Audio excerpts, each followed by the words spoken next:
이름으로 기도드립니다. 아멘. 아멘. 우리 예수님께서 죽기까지 사랑하신 우리 성도님들의 신앙과 삶 가운데 은혜와 평강이 넘치시기를 소망합니다. 네, 한 해가 다 지나가고 있고 이제 2025년도를 지켜주신 하나님께서 2026년도 변함없이 우리와 함께 하실 것을 믿습니다. 자, 오늘은 마태복음 17장 1절에서 13절까지 말씀을 가지고 변화산 사건의 참된 의미라는 제목으로 함께 은혜를 나누겠습니다. 자, 우리는 지난주를 우리가 한번 되새겨보죠. 지난주에 예수님의 정체성과 또한 그를 드러낸 이제 베드로가 반석이 된 교회, 그죠? 그리고 참된 제자도에 대해서 우리가 살펴보았습니다. 그죠? 그리고 지난주 본문 마지막 구절에서 이런 구절이 있었죠. 16장 28절에 인자가 왕권을 가지고 오는 것을 볼 자들도 있다. 그런데 그게 뭐 예수님의 재림을 의미하는 게 아니고, 왜냐하면 실제로 그 당시에 있었던 제자들은 지금은 이제 다 죽고 없기 때문이죠. 그런데 그 의미가 아니라 바로 오늘 본문의 변화산 사건을 의미하는 것이다 라고 제가 이제 말씀을 드렸거든요. 왜 변화산 사건이 인자가 왕권을 가지고 오는 것인가에 대해서 한번 살펴볼 거예요. 자, 그래서 이 왕권을 가지고 오는 자들을 볼 자들이 있다라고 한 분들이 오늘 본문을 보니까 3명이 등장합니다. 그게 누구였습니까? 오늘 본문 1절을 보니까요, 17장 1절 보니까 베드로, 그리고 야고보와 요한은 둘이 형제죠. 이렇게 3 제자들이었습니다. 그리고 오늘 본문에 이제 첫 단어가 중요하거든요. 자, 첫 단어를 한번 보세요. 16장 1절에 첫 단어가 뭡니까? 이게 중요해요. 뭐라고 돼 있어요? 엿새 후에, 6일 후에란 뜻이에요. 그죠? 엿새 후에. 이거는 그냥 기록한 게 아닙니다. 마태가 그냥 기록한 게 아니라, 사실 마태복음은 여러분들이 이제 마태복음을 쭉 읽어보시면 알겠지만 특정한 시간대를 거의 기록하지 않습니다. 특정한 시간대를. 그러니까 대부분 뭐 그때에라든지 뭐 그 즉시라든지 혹은 뭐 다시 뭐 이튿날 요 정도로 이렇게 느슨한 연결어가 대부분입니다. 그런데 변화산 사건에서만큼은 굳이 엿새 후에라고 말씀하고 있는 거예요. 이게 아무런 의미가 없는 게 아니다라는 겁니다. 신학적으로 매우 깊은 의미를 가지고 있습니다. 자, 먼저 이 엿새 후에라는 어구 이전에, 그러니까 우리가 저번 주에 살펴봤던 본문을 한번 복기를 해보면 베드로의 신앙 고백이 있었죠. 그죠? 주는 그리스도시요 살아계신 하나님의 아들이십니다. 예수님의 정체성을 확 드러낸 거예요. 그렇죠? 그리고 그제서야 비로소 예수님이 뭐라고 말씀하십니까? 인자가 어떻게 될 거다 앞으로? 십자가 질 거다. 그죠? 3일 만에 되살아날 거다. 그러니까 십자가와 부활을 확 드러내시는 거예요. 그죠? 그 다음에 베드로가 이제 십자가 죽음을 안 됩니다라고 하니까 뭐라고 하셨어요? 사탄아 내 뒤로 물러가라. 인간적으로는 굉장히 그게 좋은 말 같지만 사실은 그래서는 안 되는 거죠. 그죠? 인본주의적인 것이다. 그리고 나서 예수님은 이제 제자도에 대해서 말씀하셨어요. 제자도가 무엇이었습니까? 나를 따르려거든 어떻게 하라? 자기 십자가를 지고 따르라고 말씀하시죠. 자, 이렇게 말씀하신 사건들 바로 다음에 엿새 후에 오늘 변화산 사건이 등장하는 거예요. 그리고 이 엿새 후에 오늘 본문의 변화산 사건은 예수 그리스도의 영광을 드러내는 거거든요. 그죠? 그러니까 이제 앞으로 예수님께서 십자가와 부활의 사건을 겪으실 것이고, 그게 이제 예수님의 정체성을 확 드러낸 후에 엿새 후에 하나님의 영광을 드러내는 겁니다. 그죠? 요 메커니즘이 굉장히 중요한 거예요. 그래서 이 6일은 단순한 어떤 대기의 시간이 아닙니다. 하나님 영광을 드러내는 어떤 6일간의 그냥 단순한 기다림의 시간이 아니라 특별한 의미가 있습니다. 구약에서 이 6일, 이 엿새가 가지는 의미를 한 2군데 본문을 통해서 한번 살펴보고자 합니다. 자, 먼저 출애굽 이스라엘 백성이 시내산에 당도했을 때의 이제 사건이에요. 출애굽기 24장 16절을 함께 읽어봅시다. 출애굽기 24장 16절. 자, 출애굽 이스라엘 백성들이 그죠? 지금 홍해를 건너서 어떤 산에 당도했습니까? 기억나십니까? 시내산에 이제 당도했죠. 거기에서 백성들은 아래에서 머물고 누구만 올라갔어요? 시내산에 모세만 올라가서 이제 누구를 기다리는 거예요? 여호와 하나님의 현현을 기다리는 거예요. 자, 그 본문입니다. 16절 함께 읽습니다. 시작. 여호와의 영광이 시내산 위에 머무르고 구름이 엿새 동안 산을 가리더니 일곱째 날에 여호와께서 구름 가운데서 모세를 부르시니라. 그죠? 모세가 시내산에 올라가서 현현하신 하나님을 기다린 시간이 며칠? 6일이었어요. 그죠? 그리고 7일째 되는 날 하나님이 임재하셨습니다. 현현으로. 그죠? 그리고 이 7일째 되는 날 어떤 일이 있냐면 하나님께서 나타나셔서 현현하셔서 모세에게 그리고 이스라엘 백성들에게 율법을 주시고 특별히 성막은 이제 하나님의 임재의 장소, 내가 너희와 함께 하겠다라는 것을 확실히 하는 그 장소잖아요. 그것에 대한 설계도를 주세요. 자, 다만 이 6일 동안은 모세는 물론이거니와 산 아래에 있었던 이스라엘 백성들도 뭔가 불확실성과 두려움 가운데서 기다려야 하는 시간이었습니다. 그죠? 그러니까 이 기간 동안 근데 산 아래 이스라엘 백성들은 이 6일을 못 참았어요. 못 참고서 밑에서 무슨 일을 했습니까? 예, 금송아지를 만들었어요. 자, 그런데 모세는 어떻게 했습니까? 기다렸어요. 구름 아무것도 보이지 않아요. 빽빽한 구름 가운데 불확실성 가운데에서 모세는 하나님의 임재를 6일을 기다린 거예요. 그러니까 이스라엘 백성들은 지금 이 사건이 일어나기 바로 직전에 예수님이 뭘 말씀하셨다고 그랬죠? 제가 제자도에서 말씀하셨다고 그랬죠. 자기 십자가를 지고 따르는 절제와 인내가 필요했던 거예요. 근데 모세는 그걸 따랐고 이 산 아래 이스라엘 백성들은 곧바로 금송아지를 만들어서 아유 나 이제 못 기다리겠다 우리가 만들자 하고 그렇게 이게 하나님이다라고 금송아지를 만들어 버린 겁니다. 여러분, 이게 차이예요. 이게 사실은 이스라엘 백성들은 반드시 인내와 참음으로 이 6일을 기다려야 했습니다. 왜냐하면 7일째 되는 날 하나님께서 영광 중에 임재하셨기 때문입니다. 그러니까 6일은 영광을 위해 기다려야 하는 시간이었다라는 거예요. 자, 또 한 가지 본문이 있습니다. 이번에는 뭐 우리가 다 아는 본문 창세기 2장에 그죠? 창세기의 창조 기사입니다. 알다시피 하나님께서는 6일 동안 천지 만물을 창조하셨죠. 그죠? 그리고 7일째 되는 날 안식하셨습니다. 자, 안식은 여기서의 이제 안식은 피곤해서 일했으니까 피곤해서 쉰다라는 개념이 아니에요. 하나님은 전능하신 분인데 무슨 휴식이 필요합니까? 그죠? 그건 인간적인 개념이에요.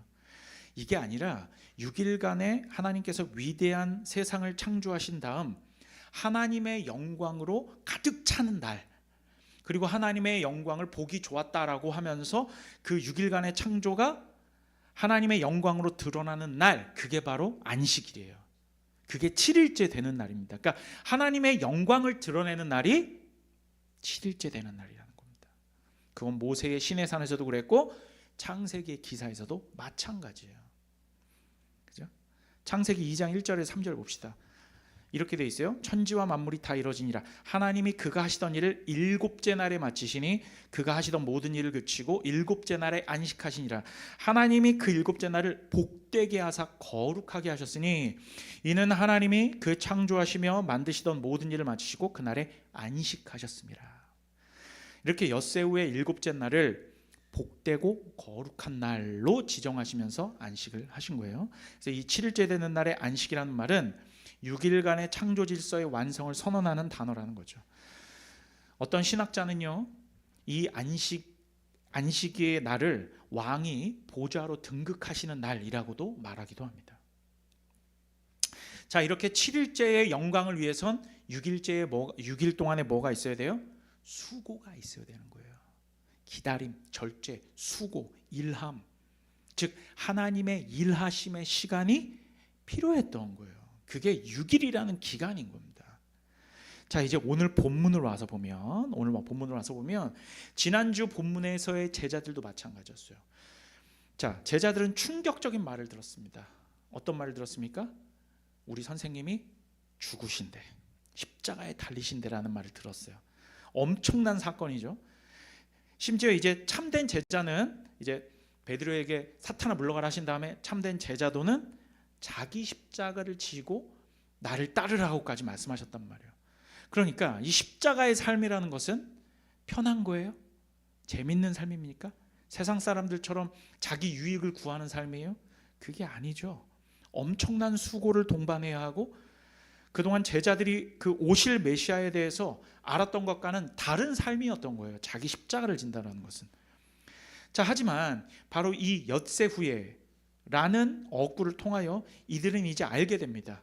아, 십자가를 지고 수고하는 엿새가 있고 나서야 비로소 영광의 일곱째 날을 맞이하는구나 라는 것을 오늘 본문이 우리에게 말해주고 있는 거예요. 이게 바로 엿새 후에의 뜻인 것입니다. 그리고 오늘이 바로 그날인 거예요. 제자들은 엿새 동안 여전히 의심하고 있었습니다. 도대체 예수님은 누구시고 이분은 진짜 우리를 구원할 그리스도가 맞으신가? 왜냐하면 죽는다고 하니까. 제자들이 그때까지 생각하고 있던 메시아는 그렇게 연약하게 누군가로부터 죽임을 당하는 메시아가 아니었어요. 군사적으로 완전히 그냥 강력한 메시아를 생각하고 있었는데 예수님이 갑자기 그런 말씀을 하시고 자기 십자가를 져야 된다라고 말씀하시니까 의심이 들겠죠. 그죠? 정말 우리의 왕으로 오시는 그분이 맞는가? 라는 의심이 들었을 것입니다. 그런데 이제 오늘 이어지는 본문은 이 질문에 대한 답을 보여주시는 거예요. 의심하지 마. 내가 보여줄게. 내가 누구인지. 그러면서 천상적이고 환상적이며 또한 미래지향적인 장면을 통해 예수님께서 왕 되시고 하나님의 아들 되심과 그리스도 되심을 보여주는 장면이 오늘 본문의 변화산 사건이다라는 것입니다. 자, 오늘 본문에서 예수님은 6일이 지나고 7일째 되는 날 베드로와 요한, 야고보를 데리고 높은 산으로 올라가셨다고 말하고 있습니다. 그죠? 산. 이제는 산으로 한번 우리가 관심을 집중해 볼게요. 예수님은 이제 이 산에서 모습이 변형되시는데 얼굴이 해같이 빛나며 옷이 빛과 같이 휘어졌다라고 기록하고 있습니다. 이어서 오늘 본문은 말합니다. 마태복음 17장 3절 볼게요. 그때에 모세와 엘리야가 예수와 더불어 말하는 것이 그들에게 보이거늘. 자, 여기서 누구와 누구요? 모세와 엘리야입니다. 자, 이런 거 하나하나를 여러분 그냥 흘려서 그냥 읽지 마세요. 모세와 엘리야가 등장한다고 해서 모세와 엘리야가 뭐 이렇게 천국에 있을 텐데 거기에서 예수님과 대화하러 내려왔구나. 거기서 끝나면 안 돼요. 왜냐하면 왜 엘리야와 모세일까? 라는 그러니까 질문을 해야 된다는 얘기입니다. 그렇죠? 항상 질문을 던져야 돼요. 의심하라는 게 아니라 더 하나님의 뜻을 알고 싶은 그런 마음으로 질문을 던지시라는 겁니다. 그래야 풍성한 의미를 발견할 수가 있는 거예요. 자, 그냥 그런 거다 하면 의미를 찾을 수가 없다. 우리가 한번 생각해 보면 이런 질문이죠. 왜 모세와 엘리야인가? 사실 구약 성경에 다른 훌륭한 인물들도 많잖아요. 누가 있어요, 여러분 생각나시는 분? 저 같으면 다윗은 아주 훌륭한 분입니다. 하나님 마음에 합한 자, 그죠? 뭐 아브라함도 있고, 뭐 요셉도 있고, 혹은 뭐 이사야, 뭐 예레미야, 뭐 에녹은 너무 오래전에 죽음을 보지 않고 올라가신 그분. 그런데 왜 하필이면 모세와 엘리야일까? 자, 그러면은 이 두 분의 우리가 공통점을 찾아야 되는 거예요. 공통점. 그래서 구약 성경을 잘 뒤져보면 이 두 분의 공통점이 나옵니다. 첫 번째, 이 두 분은 다 선지자예요. 맞습니까? 자, 엘리야는 물론이거니와 모세도 민족의 지도자지만 이들에게 선지자 역할을 했습니다. 왜? 하나님의 말씀을 백성들에게 전했으니까요. 그죠? 선지자이면서 지금 예수님이 이들을 지금 어디에서 만나셨다고요? 산에서 만나셨다는 거. 산. 그래서 이 산이 어떤 특별한 의미가 있나 하고 구약 성경을 봤더니 어떤 특정한 산과 이 두 분이 연결이 돼 있었어요. 그냥 산도 아니고. 자, 그걸 이제 한번 볼게요. 성경을 찾아보겠습니다. 출애굽기 3장 1절에서 2절입니다. 제가 읽어볼게요.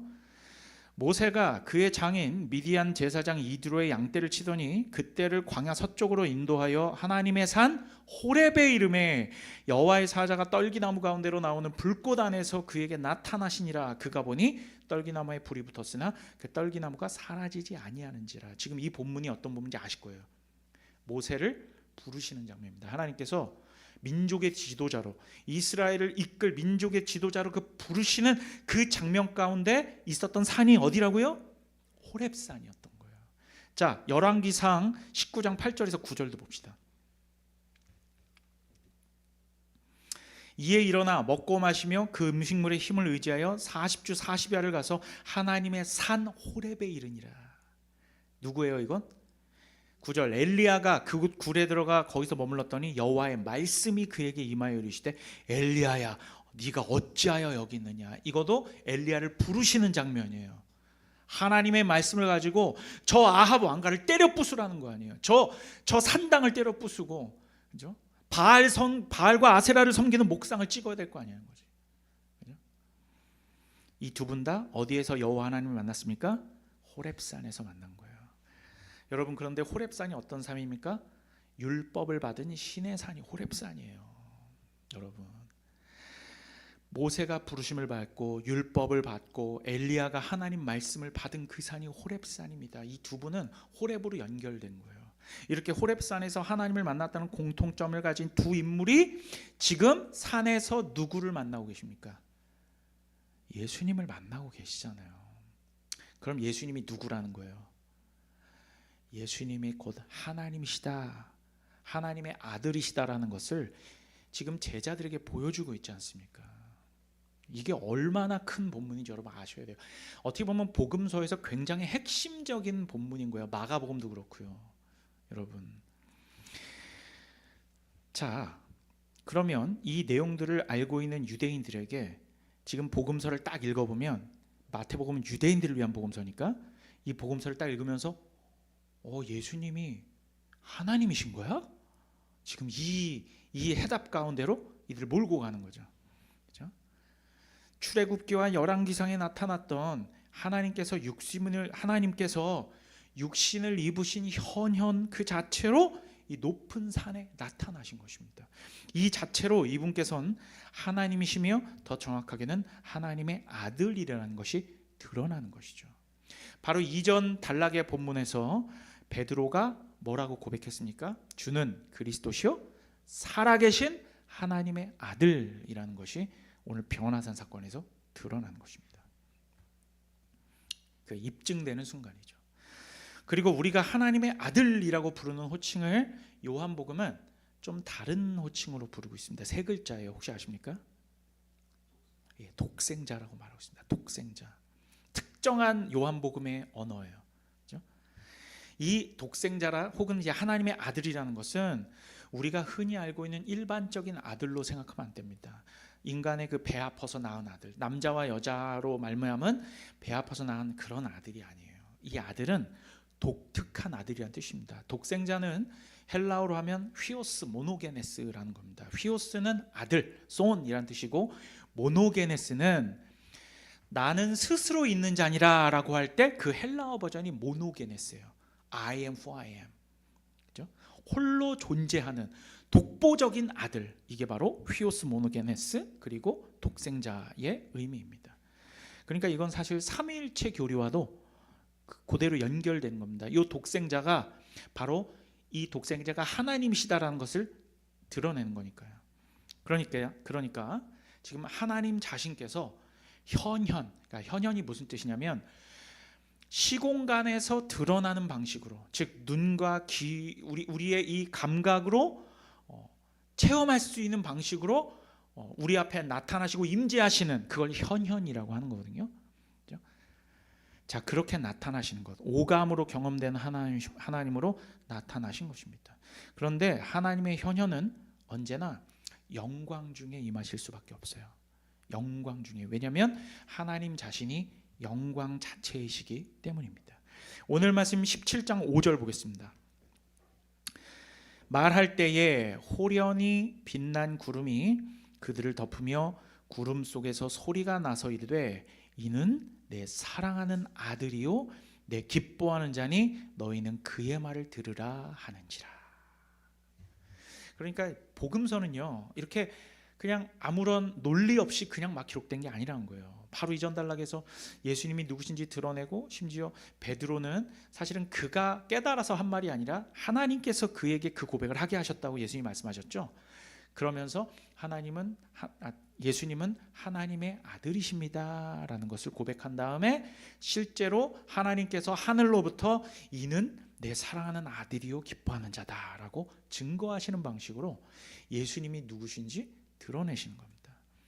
자, 그런데 특별히 구름이 덮였다라고 말하고 있는데, 구름은 하나님의 영광을 상징합니다. 그렇죠? 그 하나님의 영광이 높은 산에 임하신 것입니다. 여기서 높은 산이라고 특별히 이렇게 말하는 것은 변화산이 진짜로 해발이 높은 산이다라는 걸 말하는 게 아니라 highest place, 즉 가장 높은 곳, 그러니까 하나님께서 계신 곳을 뜻할 때 높은 곳이라고 지칭을 하거든요. 그것이 바로 구약에서는 호렙산에서 현실화가 된 거예요. 호렙산에서. 그리고 그 두 사람이 모세와 엘리야였고요. 베드로와 야고보와 요한이 지금 그 산에 와 있습니다. 그러면 이들이 지금 어떤 산에 와 있는 걸로 볼 수 있어요?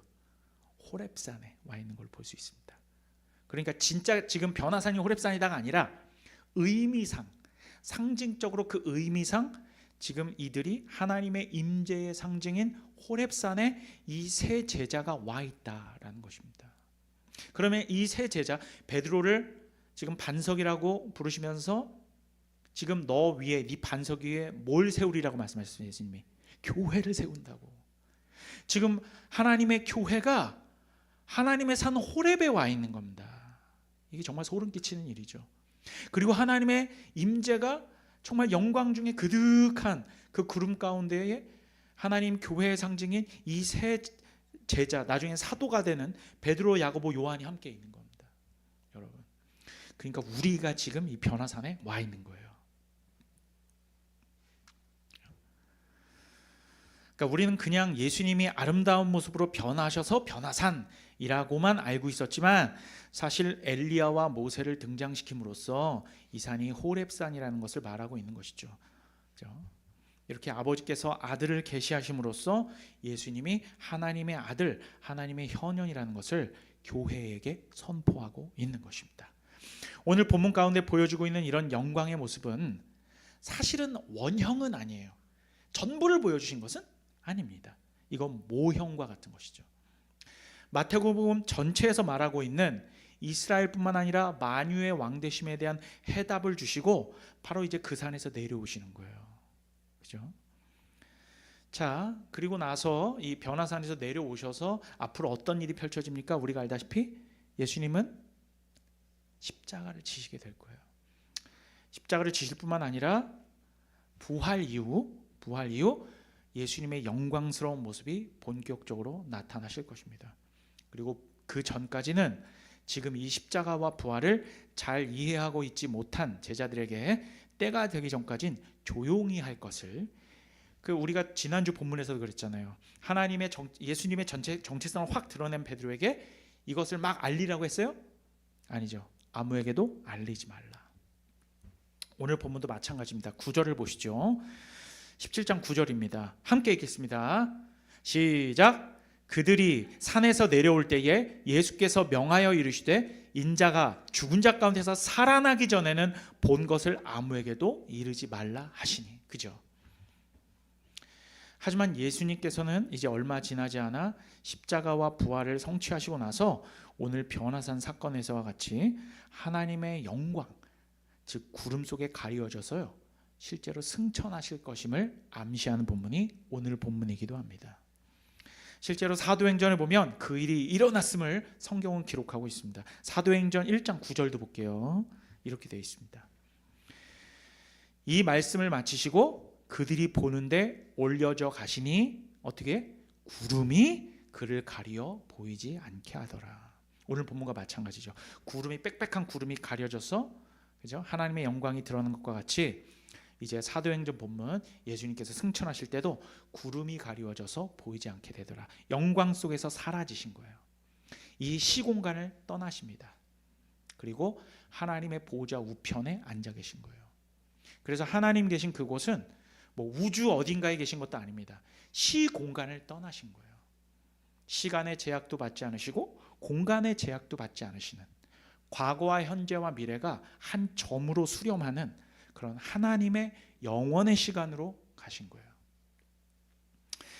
자, 여러분, 이제 오늘 우리는 이러한 질문을 하지 않을 수가 없습니다. 우리가 변화산 사건을 이제 읽고 묵상하였는데 이 질문을 던지지 않을 수 없어요. 뭐냐면, 그러면 예수님께서 승천하신 이후에는 이러한 하나님의 현현, 제자들이 이렇게 보았던 하나님의 현현을 우리 삶 속에서, 교회와 우리 성도님들의, 저와 여러분들의 삶 가운데선 이 하나님의 영광을 더 이상 볼 수 없는 것인가? 라는 질문 말입니다. 그렇지 않아요? 이렇게 말할 수 있잖아요. 하나님, 우리도 요한, 야고보, 베드로, 이 교회의 상징인 이들이 보고 느꼈던 이 변화산 사건 같은 하나님의 영광을 보기 원합니다. 그죠? 그리스도께서 승천하신 이후에는 그럼 우리는 예수님의 이런 영광을 볼 수 없는 겁니까? 라고 말이죠. 여러분 아시다시피 어떤 우리 기독교계의 찬양 집회들에서는 자신들의 찬양 집회에 쉐카이나의 영광, 이 쉐카이나가 바로 그 현현을 의미하는 거거든요. 쉐카이나의 영광, 즉 하나님의 현현이 현상으로 나타난다고 말하면서 어디에서는 뭐 금가루가 떨어지고 뭐 아말감이 금리로 변하고 그런 어떤 신비로운 일들이 일어난 걸로 하나님의 영광이 그 찬양 집회 모임 가운데 임한다 라고 말하면서, 사실 미국에서 처음 시작했지만 그게 나중에는 그게 조작임이 밝혀진 사례도 있죠. 그러니까 그 정도로, 그럼 그렇게 집회를 찾아다니면 정말로 현현하시는 쉐카이나의 하나님의 영광을 우리가 볼 수 있는 것인가? 베드로와 야고보, 요한이 느꼈던 황홀함을 우리도 느낄 수 있는 것인가라고 우리는 질문할 수가 있죠. 자, 여러분, 먼저 제가 말씀드리고 싶은 게 있습니다. 그건 제자들이 오늘 본문에서 경험하였던 것은 사실은 황홀함이 아니에요. 하나님의 영광에 압도되어서 단지 정신을 차리지 못한 것입니다. 그러니까 이게 마냥 좋은 것만은 아니라는 겁니다. 복되면서도 인간의 한계성이 드러난 장면이에요. 이게 좋았다라는 걸 말하는 게 아니라 죄된 인간이 하나님의 영광을 목도하였을 때 어떤 일이 일어나는가를 보여준 겁니다. 이들이 제정신을 차렸어요, 못 차렸어요? 못 차렸다니까요. 그러니까 헛소리를 했잖아요. 뭐라고 말합니까? 여기에 하나 초막을 쥘 때 하나는 주님을 위하여, 하나는 뭐 엘리야를 위하여, 모세를 위하여 짓겠습니다. 이게 좋습니다를 떠나서 너무 황홀하고 좋은 건 알겠어요. 그런데 그게 좋은 게 아닙니다. 이들이 제정신을 차리지 못했다라는 거예요. 그래서 마가복음은요, 이들이 자신이 뭐라고 말하는지도 알지 못했다라고 기록하고 있어요. 하지만 이들이 하나님의 영광의 일부를 마주한 것은 사실입니다. 그러니까 사실은요, 우리가 하나님의 진짜 현현의 영광을, 그죠? 목도하면 우리가 제정신을 차릴 수 있다는 말입니까? 없단 말입니까? 우리 못 차리는 거예요, 여러분.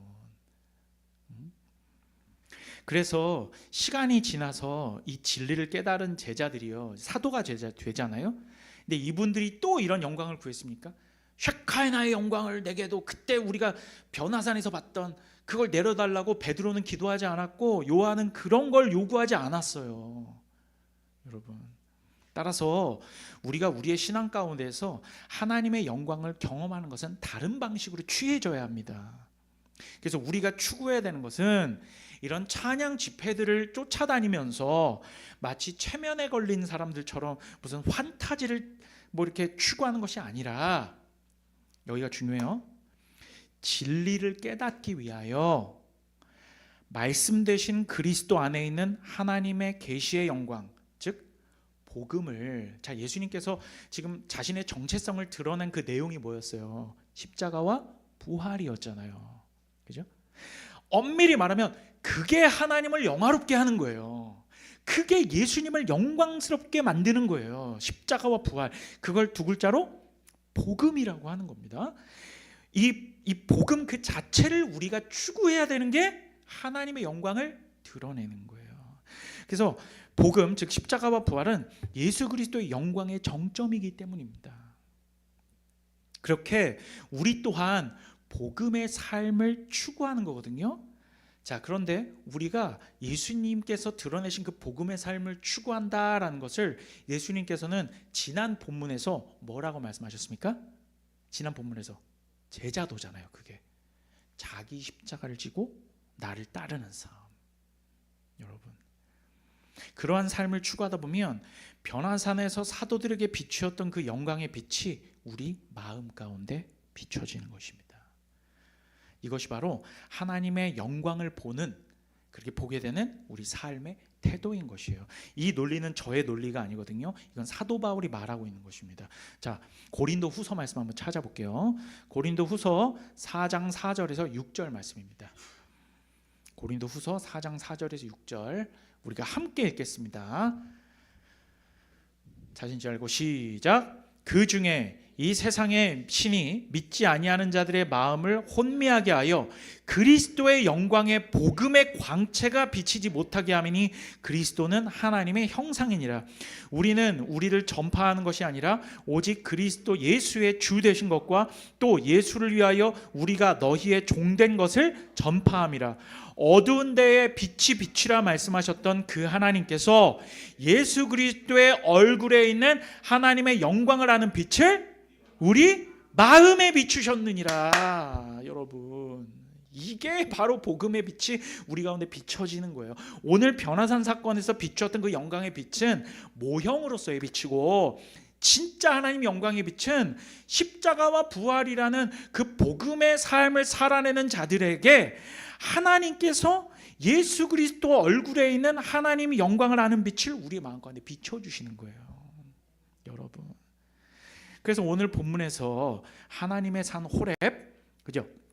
그리고 이 신약의 변화산에서 현현하셨던 여호와의 영광, 그리고 육신으로 오신 예수 그리스도께서 사실상 오늘날 우리에게 나타나지 않으실 이유가 있어요, 없어요? 없는 거예요. 우리 가운데 나타나신다니까요. 근데 그 방식이 다른 거예요. 어떻게 나타나십니까? 말씀으로 나타나시는 거예요. 여러분, 기록된 말씀 가운데 지금 여러분 앞에 있는 그 성경책 안에 기록된 말씀으로 우리 가운데 영광으로 임재하시는 거예요. 여러분, 우리가 이걸 깨달아야 합니다. 이 기독교계 모든 교회들이 그래서 말씀을 붙들어야 하는 거예요. 근데 따분해서 성경 공부를 안 한대요, 아무도. 왜? 우리가 성경 공부를 하면서 이 가운데 있는 그리스도라는 빛이 무엇인지 묵상하고 읽고 또 읽고 탐구하고 함께 말씀을 나누고 할 때 그 하나님의 영광을 아는 빛이 우리에게 비춰지는 거거든요. 여러분, 말씀의 등불이 우리를 비출 때는 우리 스스로가 반짝반짝 빛나는 게 아니에요. 여러분, 여기가 되게 중요한데 우리는 착각하면 안 됩니다. 하나님의 말씀이 우리를 비춘다라고 해서 내가 하나님 말씀에 빛을 비췄으니까 내가 반짝반짝 빛나서 사람들이 나를 보고 아, 내가 뭐 얼굴이 좋아졌네, 교회 가고 뭐 이렇게 말씀 읽고 하더니 얼굴이 좋아졌네, 그건 내 영광을 드러내는 거예요. 그런 식으로 아주 교묘하게 거짓 교사들이 우리에게 잘못된 가르침을 가르치는 거거든요. 근데 그게 아닙니다. 자, 오늘 본문에서 하나님의 영광의 빛이 이 제자들에게 비쳤을 때 제자들이 어떻게 되던가요? 똑똑해지던가요? 아니면 우매해지던가요? 우매해졌잖아요. 그러면서 나는 우매해지고 작아지고 바보처럼 여겨지되 누구는 더 반짝반짝 찬란하게 빛이 나고 드러나요? 예수님이 드러나시는 거예요. 이게 온당한 거예요. 그러니까 오늘 본문에서 변화산 사건에서 제자들이 바보 같은 태도를 취한 건 너무나 옳은 거예요. 왜냐하면 예수님이 더 드러나시거든요. 우리의 삶도 마찬가지거든요. 하나님 말씀을 묵상하고 내가 진리를 깨달아가면서 나는 더 바보 같아지고 예수님은 더 드러나시고 빛나야 되는 거예요. 이걸 간과하면 안 되는 거예요. 내가 잘나게 되고 내가 더 잘 되고 내가 세상 사람들 위에 선점하는 거를 복음을 받아들이고 예수 믿고 살았더니 잘 되더라고 착각하는 사람들이 많아요. 하지만 그렇지 않습니다. 나는 점점 더 낮아지고 나는 바보 같아지되 예수님만 드러나는 사람이 돼야 돼요. 그러면 사도 바울도 그 인생의 말년에 그렇게 복음 전하고 다니면서 온갖 고생을 다 하고 복음 위에 인생 갈아 넣은 사람이잖아요. 그런데 결국 디모데 전후서에서 이분이 뭐라고 고백하답니까? 내가 죄인 중에 괴수라고 말하잖아요. 그러면서 누굴 더 드러내기 위함이에요? 예수를 드러내기 위함이에요. 이렇게 돼야 될 게 아닙니까? 내가 신앙생활 30년 하고 40년 하면 사람들의 존경을 받는, 우리 시대의 신앙의 어른 하면서 막 존경받는 장로와 목사님들, 그분들 자신은 자기를 아니라고, 그렇게 하지 말라고, 큰일 난다고, 나는 점점 쇠하여야 되고 내 이름이 빛나서는 안 된다고, 내 이름을 자꾸 들먹이지 말라고 해야 되는 거예요. 누가 드러나기 위해? 예수님이 드러나기 위해. 그러니까 목사는 유명해지면 돼야 안 돼요. 사실은 안 되는 거예요. 여러분, 그게 좋은 게 아니라니까요. 그렇게 되면 자기의 영광을 취하게 되기 때문이에요. 내가 뭔가 좀 더 잘나 보이고 내가 되니까 나를 하나님이 크게 쓰시는구나라고 착각하게 된단 말입니다.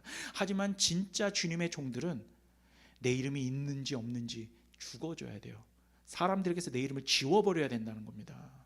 그리고 우리의 성도들이 오직 예수님만 기억하고 예수님만 섬기고, 내가 없어도 목사님이 있으니까 내가 하나님을 믿어요라는 그 말을 하면 큰일 나는 거예요. 자기는 사라져 버려야 돼요. 그리고 우리의 성도들이 오직 예수님만 붙들도록 인도해야 될 것이, 그게 청지기요 목자들의 역할인 겁니다.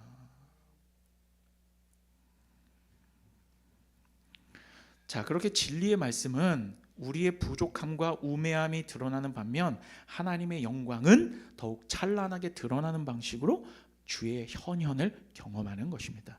나는 부족하나 예수님은 풍족하심을 경험하고, 나는 연약하나 예수님은 강하시다는 것을 경험하는 것입니다. 우리는 낮아지고 주님은 높아지시는 것을 경험하는 거예요. 그게 찌질한 삶이 아니라, 지질이 궁상의 삶이 아니라 하늘에서는 최고의 삶으로 평가받는 삶인 거예요. 아무도 나를 몰라줘. 이 변두리에서 찌질이 궁상으로 신앙생활하고 그냥 말씀 묵상하고 그냥 기도하고 그냥 주여 나는 없습니다, 주님만 사십니다, 이러한 삶을 사는데, 알고 봤더니 저 하늘에서는 최고의 찬사와 최고의 하나님 영광 돌린 사람으로 평가받는 그런 사람이더라는 거예요. 그러니까 여기 앉아 계신 몇 명 되지도 않는 우리 작은 필라델피아 교회 성도님들이 하늘에서는 최고의 천사 박수를 받는 분들일 수 있어요. 그걸 꼭 기억하십시오. 이건 제가 여러분들한테 그냥 뭐 이렇게 그냥 치켜 세우려고 드린 말씀이 아니라 이게 성경의 원리이기 때문이에요. 이게 곧 복음의 빛이 우리에게 비춰진다라는 의미입니다.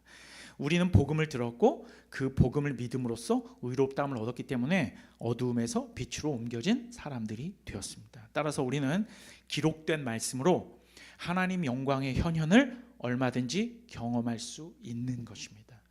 우리의 감정과 우리의 삶의 어떤가 관계없이 이게 진짜 중요해요. 내 삶 가운데 힘든 일은 언제든 닥칩니다. 좋은 일도 있을 수 있지만 나쁜 일도 얼마든지 있을 수 있어요. 하지만 주님의 그 영광의 빛은 그것과 관계없이 우리를 비춰주십니다. 그러니까 진짜 믿음의 사람들은 내 안에 어떠한 일이 있고 내 삶 가운데 어떤 일이 있어도 그것 때문에 실망하거나 좌절하지 않습니다.